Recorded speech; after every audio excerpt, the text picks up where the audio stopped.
Hello and welcome back to my second episode of Matthew's Blueprint for Britain. Thank you so much to everybody who's commented, sent me advice, tips and tricks from the first episode. I'm still learning, to be honest, but this is great fun and it's always nice to get a different guest on every week.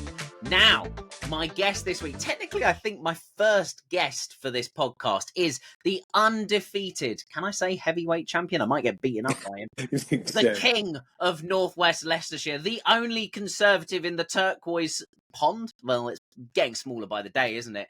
It is the one and only County Councillor Craig Smith. Thank you very much, everybody. How are you, Craig? That was a good intro. I like that. You can have that one. I'll send it to you later. No, how is everything? For those who don't know, I was helping Craig with his election in the local elections this year. We were the only Conservative victory in Northwest Leicestershire against the Reform tsunami, and we've kept in touch ever since. When I was thinking, who am I going to get on this podcast to give me some back and forth on the political discourse, it had to be Craig. I think as well, one of the reasons that we did win it, we actually had fun whilst we were doing it. Yeah. It wasn't just a case of campaign. We genuinely did go out there to have fun, and obviously it worked. How many trainers did you burn through as well in the election? There was a few pair of trainers. I actually did more walking in this one, I think, in the general election. And so good. That's what we need. We need more. We need more. That's what I say. Look, right, let's dive straight into it. It's been a crazy week. I want to start with the Epping Bell migrant. I'm not going to say his name. I was going to say his name, but I'm refusing to. The Epping Bell migrant, we all know who. The one who sexually assaulted a 14-year-old girl, sexually assaulted a woman near the hotel, was arrested, was jailed, was mistakenly let out of jail. The massive manhunt where he came into London, you know, the city with the most cameras, I think, in the world, probably. You step in a bus lane and they get you, but apparently couldn't find him for 2.5 days. He finally handed himself in, and then he's off on a flight not only to Ethiopia, but with 500 quid of taxpayers' money. I mean, Craig, obviously London, not your neck of the woods, but what the heck is going on? This is just ridiculous. I honestly don't. You literally couldn't write this. But for me, you look at David Lammy laughing about the subject in Parliament. You know, the man is literally there laughing about it. He thinks it's an amusing subject. This is real people. This man assaulted somebody's 14-year-old daughter. And it's absolutely abhorrent that the Justice Minister can sit there laughing, thinking it's all a bit of a joke. You know, no wonder people are so angry and feel this way. Normal people, which I consider sometimes myself and yourself, but, this is not a funny matter. This is something that is a catastrophic failure of our justice system. I mean, I believe that this guy went back to the prison and said, "Are you sure you want to let me out?" 1 or 2 times after as well. That's the crazy thing as well. It sounds like he apparently went back to the police saying, "I'm the guy you're looking for," and the police officer politely told him to keep carrying on. You know, it just makes no sense. And apparently, it's something like 5 people are let out of jail by mistake every week. Like something crazy like that. What the heck? And the thing that really got my goat was the fact that once we got the guy, once he was on the plane, we gave him 500 quid of taxpayers' money. I personally would like to see that 500 quid maybe go in the tin for the Royal British Legion right now as we approach, Remembrance Sunday, or maybe support some of the homeless Brits that are on the street in this country instead of someone who'd come over from Ethiopia, sexually assaulted 2 British people, and then gets paid to go back home. How do you feel as a British taxpayer knowing that a part of your taxes paid to this guy? Well, I think I can relate to this because I can remember 20 odd years ago when my kids were really young and we'd go on a plane and, my oldest didn't like flying. So I would give him a lollipop to keep him happy, to be quiet on the plane. And we've just given a £500 lollipop to keep a convicted criminal happy whilst he's on the plane. Did they send him first class? Did the stewardess come round, make sure he was comfortable and give him a blanket as well? Literally. It's unbelievable. And we're not even mentioning, £500 given him, which is totally, totally wrong. How much did that flight cost? How much did the escorts cost to go on it? We're looking at a lot more than £500, and the media haven't picked up on this. That whole episode must have cost the taxpayer God knows how much money, thousands of pounds. And then you've got his incarceration. How much has that cost the taxpayer? Yeah. And remember, this is not, a criminal that has been really naughty. This is somebody that came into this country illegally via illegal methods without any identification. And we, the British public, well, we need to look after these people because we're all friendly and, We showed him part of the Blairite hospitality. army. We can't keep giving strangers into this country that we have no idea who they are, where they're from, accommodation, not just any accommodation, but good quality hotel accommodation. Yeah, I quite like it, food. thank you. Yeah, this is it. As you know, I was in the military back in the day, and that's why I said heavyweight, by the way. I just want to be clear. It was nothing to do with weight. It was more to do with just muscle. Like, frankly, anyone should be terrified of Craig. Don't get on the wrong side with him. Yeah. maybe we should have sent you to go find this guy. I mean, I'd quite happily remove them pick from him the up country. and you could drop him off in Ethiopia. Yeah, definitely. But like I say, back in the day in the military, they clearly are treated better than our recruits are. Yeah. They're given more money for a start and better accommodation. I mean, the military accommodation is still to this day absolutely awful in some places. Well, maybe we should swap it over, actually. Put the illegal immigrants in the military barracks and put the military in the hotels. I'd be all in favour of that. So am I. I mean, the last government put forward proposals that we would house them in military establishments. Now, I've got to say, I was not a big fan of putting them at RAF Scampton, just up the road from me, but with its historic nature, home of the Dam Busters, I was on 617. So, but there are other locations around the country that ex-military bases would be absolutely perfect for these people. We shouldn't be giving them 3, 4, 5-star accommodation. We should be processing them through this country to find out and ascertain who they are. And then, if they have no legal claim to come here, we should be sending them back at the very earliest opportunity. Absolutely. Not on BA club class, but on good old-fashioned C-130J, Hurt class, get them out as quickly as they came in. See, this is the thing that I love about you, Craig. You know what you're talking about at the end of the day. Like, I know so many of the viewers are going to be going, I know exactly what he's talking about, and others going, C-130 Hurt class? What are you on about? No, I know, and I appreciate that. I appreciate it. No, look, the illegal immigration situation in this country, and let's call it illegal immigration. It's not irregular migration. It is illegal. Absolutely. They've entered this country illegally. How are we going to sort? Well, not we're not in government. It's Labour's time to sort it out. How are they going to sort it? Because the Conservatives came up with the Rwanda plan. Yes, couldn't get a flight off the ground, but we saw a dip in the numbers. How are we going to see this change? Because Labour's 1 in, 1 out, shake it all about seems to not really work at the moment. No, it doesn't. I mean, the Rwanda plan to me would have worked. I know it was delayed, but that was not the plan's fault. It was the ECHR's fault. Yeah.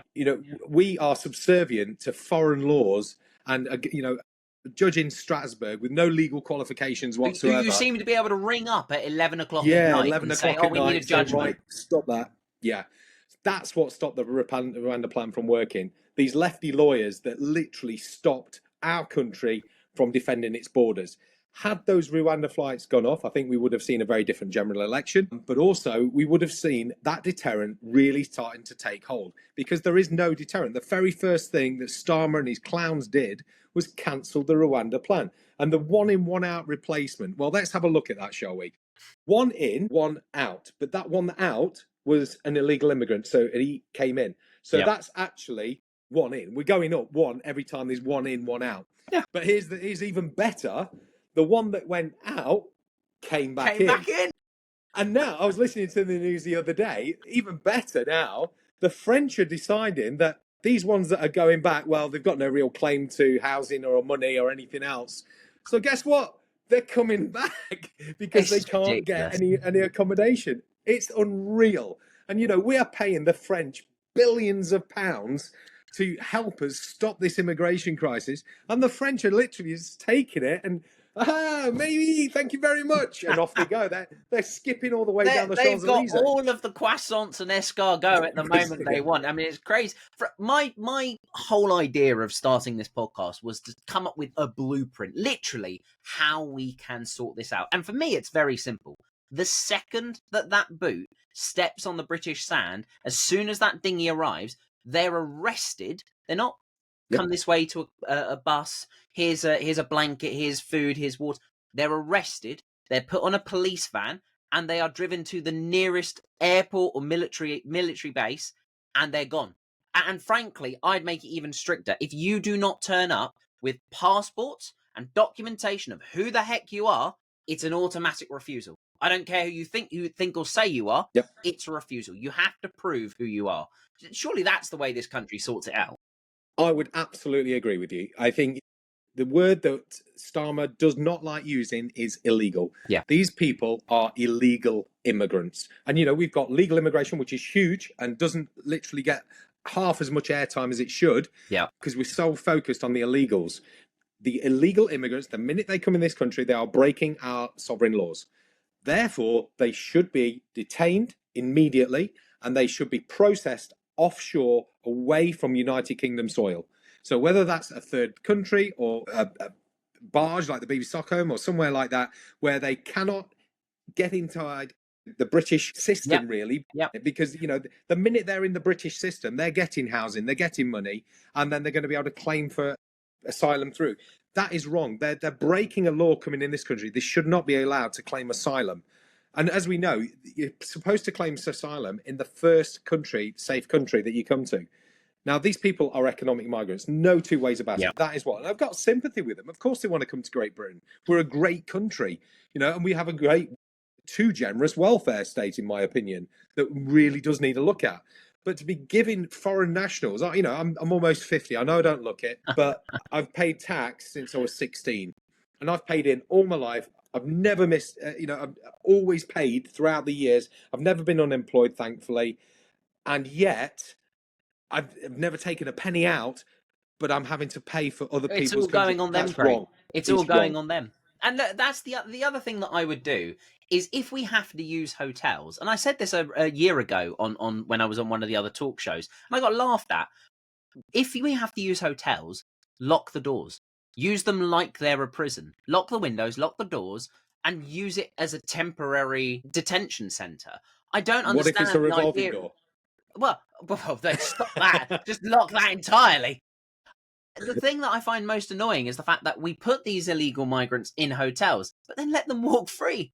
Like, they're literally just walking amongst society, walking amongst all of us. Locally where I am, the neighbouring borough the other day, we had this awful stabbing in Uxbridge of a council worker out walking his dog by, you guessed it, an Afghan illegal migrant who didn't come over in a small boat, came in the back of a lorry 4 or 5 years ago. Like, the whole system is broken. And you touched upon the legal migration. I think it is important we have to talk about that. Illegal migration is a very small proportion, but it's visual, isn't it? You see the boats coming over, entering our water, coming on the land. It's a visual thing, but legal migration, the visas, the family visas, the students, the dependents, bring your mum, dad, nan, and the second dog. That's where the real issue is as well, too. It really, and it is the real issue. As much airtime and bandwidth as illegal immigration gets, it is the legal that's causing the problem. And we have to put our hands up as Conservatives. We screwed this up. The last 5 years were absolutely just floodgates open. We were getting uncles, cousins, aunties coming over to support a student. Really? It's absolute madness. No other country in the world would do that. I've got friends that have gone off to study at Harvard and things like that. They don't take their family over with them. I thought the point of going to university was to get away from the family for a bit. Yeah, there is that, isn't there? But yeah, it's just absolutely abhorrent. And thankfully, towards the end of our last parliament, they identified that and they stopped it. And certainly with Kemi's vision, that is going to be stopped going forward as well. So under a Conservative government going forward, or any future Conservative government, that would be a priority, would be to stop any of that. But why I think we need to go a little bit further, and we need to look at net emigration. We need to literally stop people coming in for a couple of years so that can rebalance the numbers. Because the problem is that we've had so many, we cannot cope. I mean, Labour's 1.5 million houses, it's likely to be nearer 300,000 because they haven't crunched the numbers again. They don't understand that you've got to have people to build them and supplies and everything else. Even if we were to build the 1.5 million, we're getting 1 million people in a year. That is not going to house all these people. No. It's gone in a heartbeat. And the problem is as well, as you said, we need to balance the numbers. We need to do, I think Robert Jenrick said it a couple of months ago, we need to actually have a period of emigration, reducing the numbers in this country. Look, Craig, I think you're a shoo-in for Home Secretary in the next reshuffle, it seems. Crikey. Look, let's move on. I've heard there's a new estate agents hitting town. It's called Rachel Reeves and Rayners. What's your thoughts on what's happening with Rachel from accounts? What you can do is you can sound off in politics for 4 years saying how bad the Tories are and how nobody that commits a crime should be holding a government office and this, that and the other until the general election of 2024. Then it's okay if you break the law, because it's only a little law and it doesn't really matter. And here's the best one. I took advice on it, so it wasn't my decision. Well, I run businesses, and I know you do as well, and we all have accountants. And when our accountants prepare our accounts for submission, we sign it and we are legally responsible. Yep. And that is exactly the same as buying houses and everything else. So regardless of who she's paid to take advice, it is advice. She signed on the dotted line, same as Rayner did, and they should be out. By their own admission, they should not hold senior office. Now, look, the estate agents have apologised. They said it was their mistake that the guy who was dealing with their Reeves's portfolio resigned suddenly on the Friday and no one picked it up on the Monday.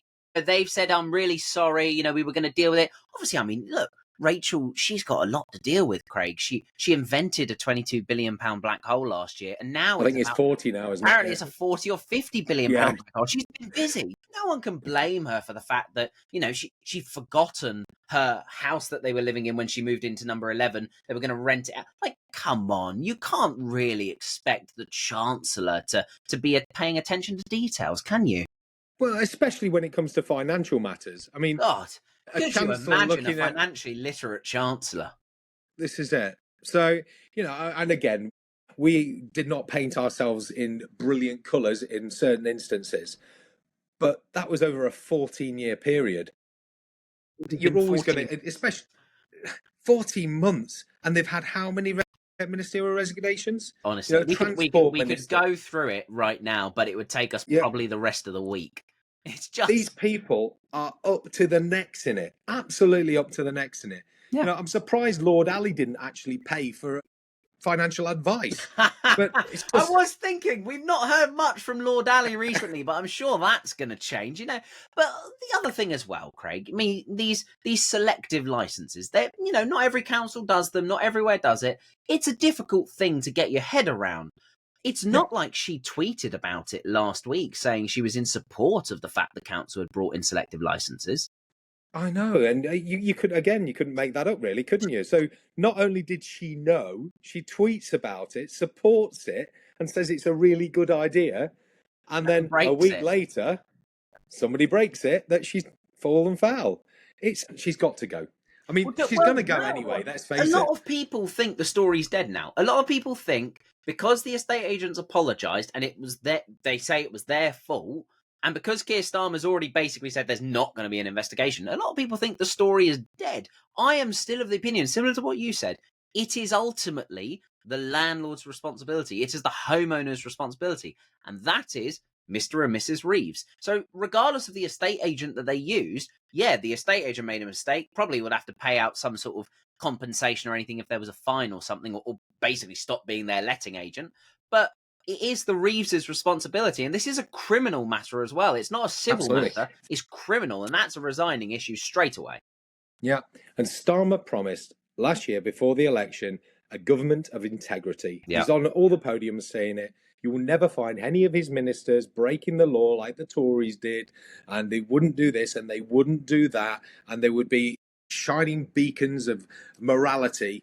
Well, that's not happened, has it? In 14 months, 15 months now? It's crazy. It's absolutely crazy how bad these people are. Well, to be accepting tickets to football games, to be accepting glasses and dresses, and who the hell gets their glasses and suits bought for them and their outfits? I mean, the Angela Rayner one where she's in this like green tracksuit suit bottoms thing. I mean, Christ.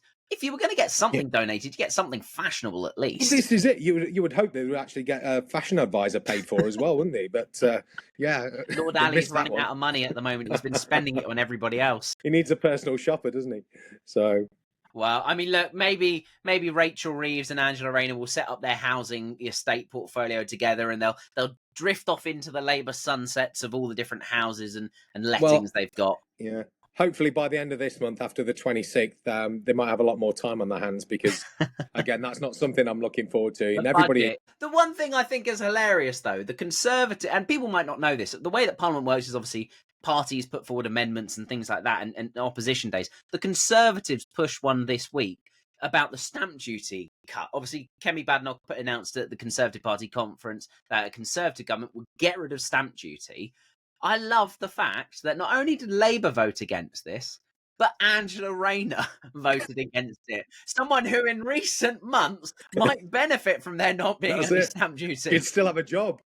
I just think it's brilliant. Right, look, the third story we always talk about is your story. I give the guest an opportunity to come up with a story, topic of anything of their choice.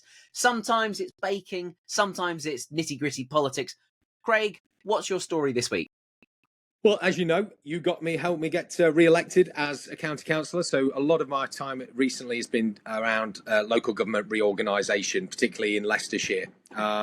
We've got obviously been told by government that we have to reorganise. At the minute, we've got 9 district councils, we've got county council, city council, and then Rutland County Council as well.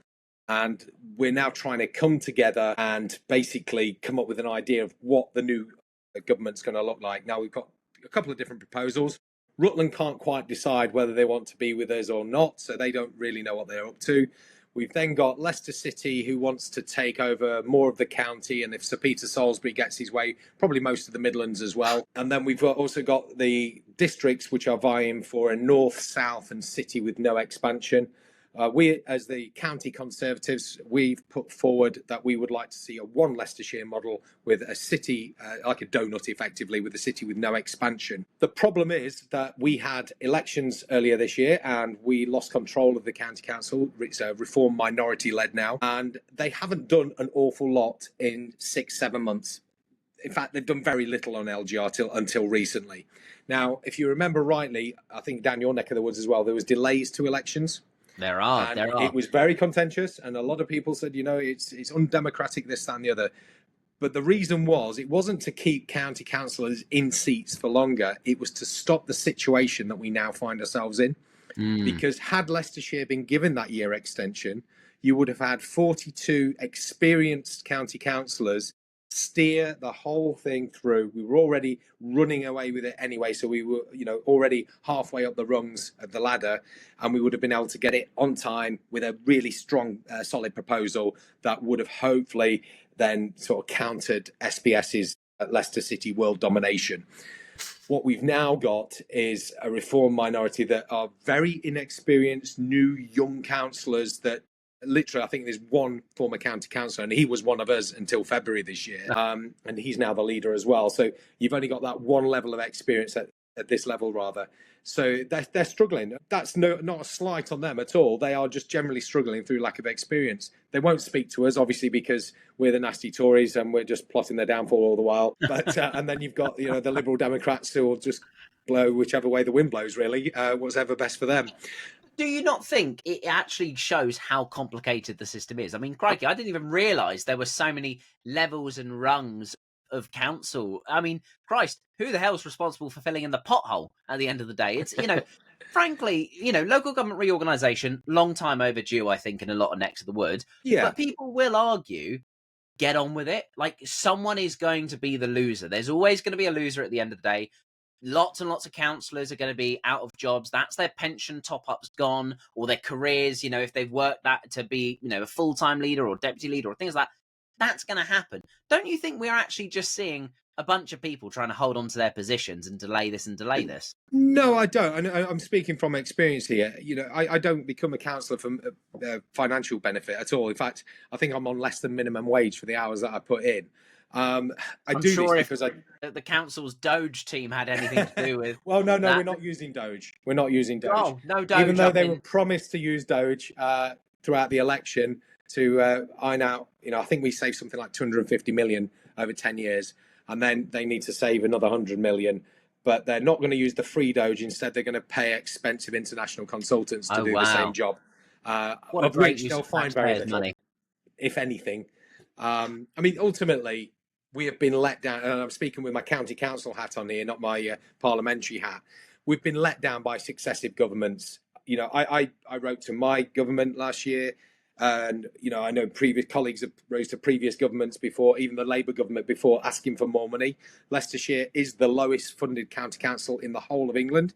Yet we were the top performing county council in the whole of England for finance. So must have been doing something right then. We did. I mean, like I said, we saved £250 million, but we have gone back to the bone. None of us want to get rid of, you know, the different tiers of government, because it does work. It's worked for 50 years. But we've been forced into a place because the growing high needs budget is just growing exponentially year upon year, and we cannot keep up. So the only way to do it is to reorganise and to make councils, well, larger councils, smaller and more efficient. But that brings with it a whole set of new problems as well, because we're going to have to run shadow councils. We're then going to have to bring in new officers, because you imagine it's not the county council that morphs into something new. It's an entirely brand new entity. So you've got to recruit new directors, new chief exec, new workers. Now, yeah, sure, a lot of these will come from other local authorities and so on and so on, but it takes 3 or 4 years for that officer team to gel. So that the people of Leicestershire and the residents of counties throughout England are really going to struggle in the next few years because of this. And to take out the political arm, I think, was a huge mistake by this government, this Labour government. They should have said, and should have taken it on the wrap, given the extra year to get things over the line and then go to the ballot box. I think we would have seen probably the same results that we saw back in May, but at least the residents would have been in a better position, and the new administrations would have been in a better position as well. Well, that's who I'm thinking about right now. It's the fact of residents are going to see, you know, the council change, a new council, new names, all this sort of stuff, eventually going to be allowed an election on it. But until then, they've still got their services going on. People still need their bins emptied, still need the roads resurfaced, the potholes filled, adult social care, children's special needs. You know, there is all the demand still. You know, this is where I think, you know, Reform are making this argument, Conservative councils, Labour councils, cancelling our elections. You know, when is someone going to get a say? Do you think for certain that you're going to have elections coming up in the next year? Or do you think it's going to be delayed? Yeah, well, we had our elections this year in May. So the whole of, I think it's pretty much the whole of the East Midlands is not having elections next year. So what we will have is shadow unitary elections in 27, 28 or 29, whenever that is. That'll be our next wave. But, you know, there are certain areas that should have been delayed in order to allow that to happen. And we could have had county council elections countrywide in 26. That to me would have made much more sense. I understand why, particularly the political wings, like the Reform, that were, you know, this is outrageous, this is stopping democracy. They were riding on that peak. It is now plateauing. We're starting to see, particularly local, we're starting to see them implode. They're infighting non-stop. We've seen it down in Kent over the last couple of weeks. You know, the leaked videos of private internal briefings, and then suddenly I think it's 10 councillors that have been suspended. Kent's got nothing on Leicestershire. Honestly, come here. Really? We've got ice creams here. Oh, I know of this story. I've heard of this story. So, crikey, blimey. Where do you even go? I mean, people must despair at the end of the day. People must be so fed up and just think, Christ, I don't care who runs the council. I don't care who's in charge. Just empty the bins, resurface the road, and cut my council tax at the end of the day. You know, where's the future go for Leicestershire, but also just across the country? Local governments are told to do more and more with less and less. Do you see that changing under this Labour government or in the future? Absolutely not. I mean, when we go through the LGR process and whatever councils emerge from the LGR process, whether, you know, one single unitary or multiple, we're still going to have the same problem, which is absolutely cataclysmic growth of the high needs budget. So children, adult social care. It's 75% of our entire budget, and it goes up each year, hundreds of millions of pounds over MTFS, over a 4 or 5 year period. It's going up that much. We cannot raise enough council tax to counter this. The only way of saving councils from going under, all councils, is fundamental reform of the whole system. And that is either taking away children and adult social services and centralising it through NHS or government, or you've literally got to basically just give us more money, and a hell of a lot of it as well. But yeah, I don't think either's going to happen. Issue where we are. So where I'm a councillor down in Harrow, it's the exact same issue. The majority of the budget is adult social care and children's special needs. And that affects a very, very small number of people locally, but it's a massive chunk of the budget. And people don't realise that, we would love to resurface every single road. We love to redo every pavement, fill in every pothole, keep every single bit of litter off the ever touching the ground. But we can't, because we have to, as a statutory duty, look after these people. And I think you are right. It is going to take a government that will take that back, take it off of local councils and say, fine, we'll put it back into the NHS, we'll put it back into social care and properly fund that too. Yeah. But the issue is, it's all down to money at the end of the day, isn't it? It's just the NHS earning up more and more money, but apparently there's no money to hand out to anyone right now. So they say, but they always seem to find money when they need it. Hair-breaking schemes like I find that interesting, isn't it? Well, look, Craig, thank you so much. This is Matthew's Blueprint. We have come up with some suggestions, at least, I think, tonight, of how Britain could work a bit better. Where can people find you, Craig? Where can people keep along with what you're doing? So I'm on all the socials, Facebook, Twitter. If you just search for Craig Smith, I think there's me and a basketball star in America. We obviously look very similar. Clearly. But yeah, so if you do that, Craig Smith -UK on Twitter and Councillor Craig Smith on Facebook is the big ones. And I think, are you on TikTok as well, I hear? I am on TikTok. I don't do the dances like you, but I tell you what I have got. I tell you what I have got. Recently launched with my good friend Marcus Jones. We have launched our very own podcast called In the Blue Corner. So if you want to watch a couple of grumpy old men each week, just basically saying it how it is really straight from a centre-right conservative viewpoint, tune in to In the Blue Corner. Well, and I honestly, I can vouch here for you guys. So I know Craig, I know Marcus very, very well. Listen, if you just want to watch two, basically, your dads or your parents in the pub, effectively, is what it feels like, just having a go at politics and just bashing out what the country should be.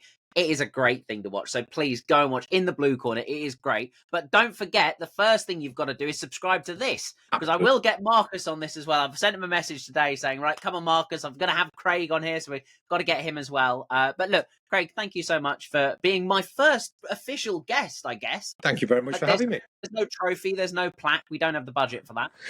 But it will be there eternally in our memories. But thank you so much to everybody who's tuned in. If anyone's tuned in, I have no idea. We'll see in the next couple of weeks.